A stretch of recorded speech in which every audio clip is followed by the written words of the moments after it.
We know that people who are healthy, who are well rested, socially connected, mentally and physically well, find purpose and inspiration in their work, perform better over time. So when we think about employee well-being, we tend to imagine ergonomic desks and healthcare plans or gym memberships. And while these are perks that we typically really enjoy, we want to create a broader, more holistic picture of well-being and what that really means to our working lives. So well-being encompasses all the things that are important to each of us and how we experience them in our working lives. If we, for instance, feel inspired, if we feel supported, if we feel trusted and safe, and if we're also able to take care of our physical health and feel a sense of belonging and well-being. So we have defined 5 dimensions of well-being, which are emotional, intellectual, occupational, physical, and social well-being. Emotional well-being really means having a positive and psychologically safe environment. Intellectual well-being means a stimulating environment that fosters creativity and innovation. Occupational well-being means a sense of shared purpose and meaning.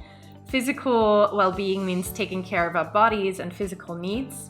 And social well-being means a well-developed support system where people really feel included and respected.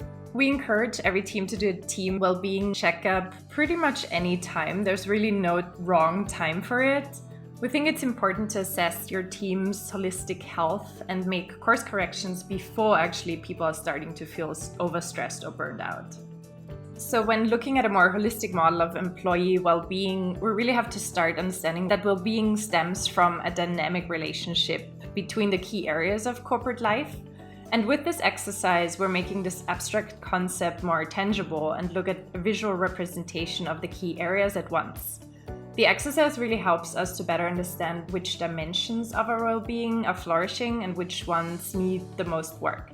And it does really help us assess different areas and define tactics that we can then implement as a team. So the exercise is split into sort of 2 different areas. The first one is a personal reflection, where you go through a set of exercises to reflect on your 5 dimensions of well-being.